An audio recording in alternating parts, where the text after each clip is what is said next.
শুভ সন্ধ্যা।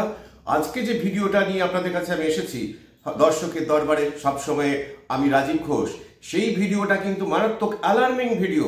কারণ এই ভিডিওটা মনে করাচ্ছে এনআরসির সময় মুর্শিদাবাদ যেভাবে এ প্রান্ত থেকে ও প্রান্ত উত্তপ্ত হয়েছিল, অগ্নিসংযোগ হিংসার ঘটনা ঘটেছিল, এমনকি ট্রেন পর্যন্ত ভাঙচুর এবং অগ্নিসংযোগের ঘটনা ঘটে, স্টেশন পর্যন্ত চলে যায়। আমরা দেখব, বিস্তারিত নিশ্চয়ই আসবো, আমরা দেখব যে সেই ছবিটা যে ঘটনা ঘটেছে জঙ্গিপুরে, সেই ঘটনার সাপেক্ষে আন্দোলনকারীরা কি রুদ্রমূর্তি চেহারা ধারণ করেছে। আন্দোলনকারীরা ভারতবর্ষের জাতীয় পতাকা নিয়ে রাস্তায় নেমে আন্দোলনটা একটা অন্য মাত্রা, একটা হিংস্রতার জায়গায় পৌঁছে গেছে। পুলিশের গাড়িতে ভাঙচুর করে আগুন ধরিয়ে দেওয়া হয়, এমনকি পুলিশকে লক্ষ্য করে ইট বৃষ্টি হয়, কয়েকজন পুলিশ কর্মী আহত হয়েছে এবং আন্দোলনকারীদের নিয়ন্ত্রণ করতে পুলিশকে কাঁদানা গ্যাসে শেল ফাটাতে হয়। আমরা দেখে নেবো, আসবো বিস্তারিত এই খবরে। একদম ভিডিওটা আমরা দেখে নিই, কি ছবি এবং আন্দোলনকারীদের বক্তব্য কি।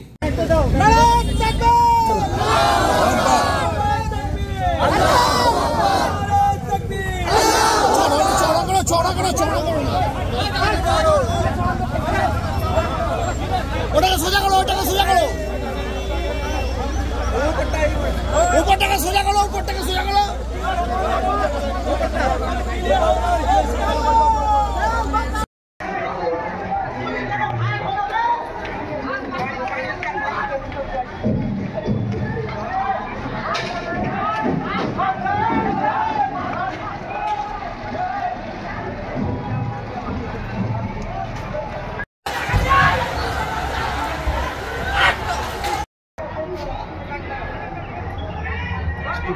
টান মেরে চলে যেতে পারতেন।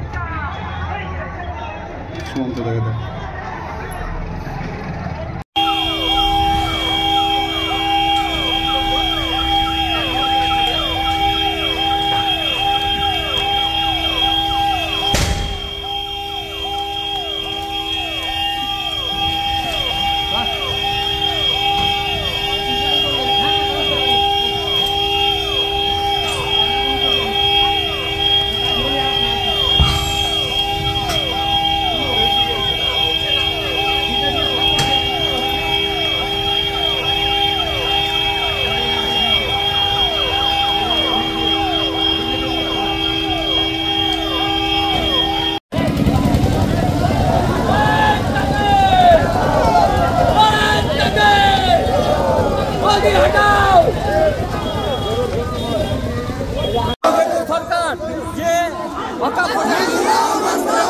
সে আইনের বিরুদ্ধে আজকে আমাদের যুব সমাজ আজকে আন্দোলন নেমে সংগ্রাম করছে এবং আমরা সংগ্রাম শেষ নিঃশ্বাস পর্যন্ত সংগ্রাম করে যাব যতদিন না ওয়াকফ বিল বাতিল হচ্ছে।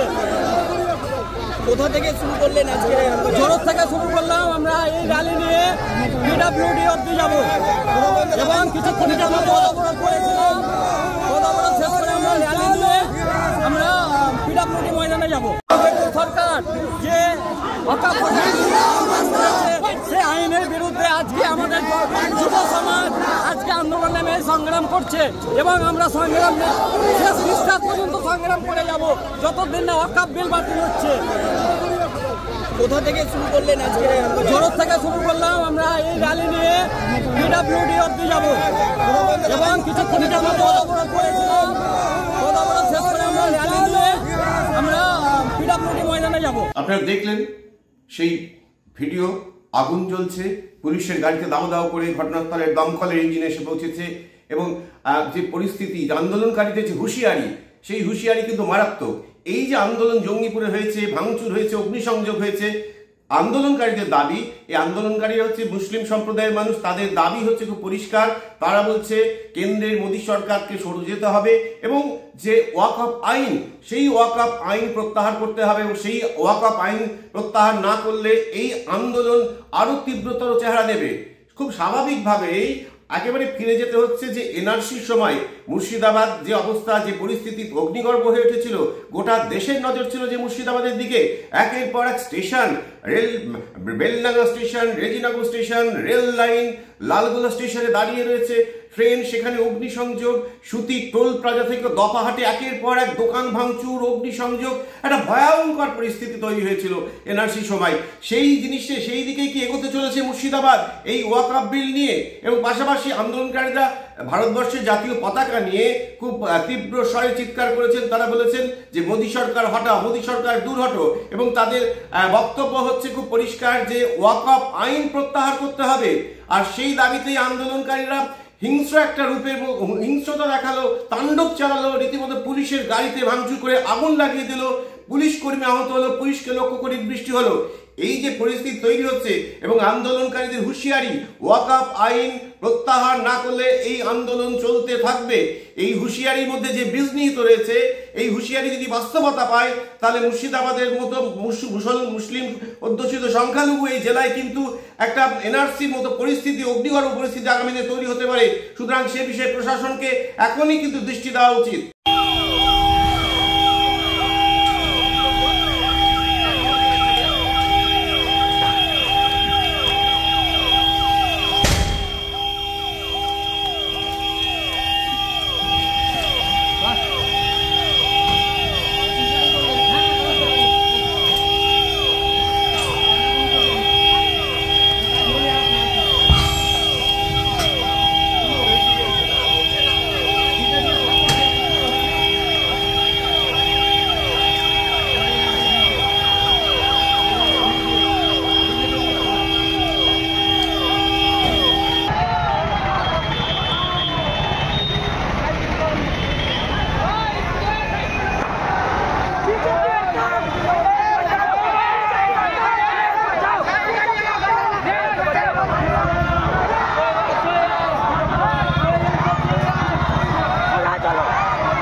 আপনারা দেখছিলেন একেবারে এই সন্ধ্যাবেলায় আপনাদের এই ভিডিও শেয়ার করলাম আপনাদের সঙ্গে। আমি ছিলাম দর্শকের দরবারে রাজীব ঘোষ।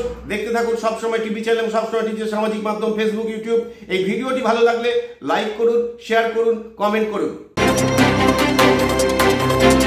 অঞ্জলিতে চলছে চৈত্র সেল। গয়নার মজুরিতে পান 75% পর্যন্ত ছাড়। অফার 14 এপ্রিল পর্যন্ত। এ সুযোগ হারাবেন না। অঞ্জলি জুয়েলার্স, সবার জন্য।